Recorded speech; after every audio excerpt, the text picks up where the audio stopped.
Thanks a lot, Tara. Let's take a quick look at our forecast for this afternoon featuring Pete. Not the best dog walking weather heading into our Thursday thanks to the rain chances that are going to be moving in and the gusty winds thanks to Zeta. More on that storm and its impacts coming right up. For WCBI First Alert AccuWeather forecast with meteorologist Vanessa Alonso. Good afternoon. Thank you so much for joining us here on Midday. I'm sure many of you are eating lunch inside today due to the dreary, cloudy, rainy weather that we've been experiencing all morning long, and unfortunately it is going to continue as we head into the evening hours. Temperatures right now are in the 70s. They're going to stay put in the 70s throughout the afternoon. Our sweeping radar has been picking up scattered showers across North Mississippi and West Alabama, but this will become more heavy and widespread as we head into tonight, as we are getting a lot of tropical moisture all associated with Hurricane Zeta. The latest advisory from the National Hurricane Center still has it as a Category 1 storm with winds at 90 miles per hour. It looks like it's trying to still form that eye.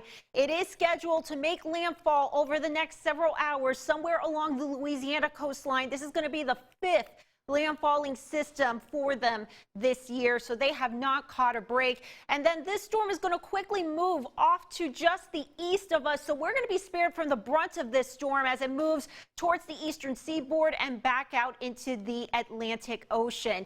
We have hurricane warnings, tropical storm warnings in effect for the Gulf Coast. We also have inland tropical storm warnings in effect now for areas just to our south and to our east along I-20 and 59. As our friends in Birmingham, Tuscaloosa, Montgomery, they're going to be dealing with some high winds of 40 to 60 mile per hour winds, which are tropical storm force winds, localized flooding and isolated tornadoes, as they're going to be on the eastern, more active side of the storm, which is more susceptible for tornadoes. And this is just going to continue into Georgia and into the Carolinas. We could get some downed trees, some power outages as well due to the high winds from this system. Look at these future wind gusts that our models have been picking up over the next several hours. These winds are just going to continue to pick up to 30, 40 miles per hour for us in some spots.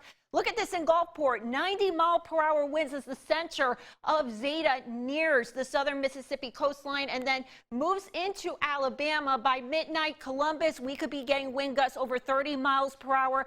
Pickens, Noxubee County, you're going to be a little close to this center, so you could be dealing with some high winds and some pretty heavy downpours as this system continues to push into Alabama. Birmingham could be getting an 85 mile per hour wind gust by 2 a.m. But this system is just going to move very quickly and just zip right through Alabama and Mississippi. By tomorrow morning, wind gusts will be in the teens to the 20s, and we'll have more of a breezy wind tomorrow as well, thanks to a cold front that will be pushing through and cooling us down as we head into our Thursday and into our Friday. Level 1 to level 2 risk in effect for that tornado threat for areas out to our east. Keith Gibson will have the latest this afternoon and evening, and I'll have the latest early tomorrow morning on sunrise. Once a cold front pushes through tomorrow, it's going to be cooler, sunny, very nice, just in time for Halloween. We'll be right back.